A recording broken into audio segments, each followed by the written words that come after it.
ডালটা দিয়ে মেখেছি এখন, এই যে আলু সিদ্ধর এই যে চাটনি দিয়ে যা লাগছে না, অসম। দুটো মিক্স করে যা লাগছে না,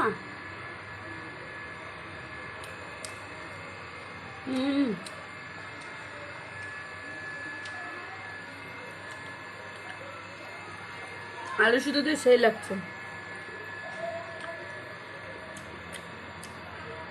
টমেটো চাটনি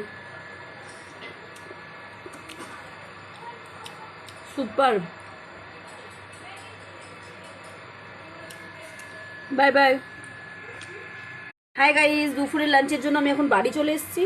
দেখো মা কি বানিয়েছে দেখাচ্ছি। আছে আলু সিদ্ধ মাখা শুকনো লঙ্কা দিয়ে, যা টেস্টি লাগে। এখানে আছে টমেটোর চাটনি, টক, কলাইয়ের ডাল, যেটা একদম পুরো গরম গরম ধোয়া গরম ধোয়া ডাল আর আলু সিদ্ধ দিয়ে ভাত এখন যাবে জমে। ঠিক আছে, আমি এখন খাচ্ছি। আমার তো ফেভারিট সব কটা ডিশই।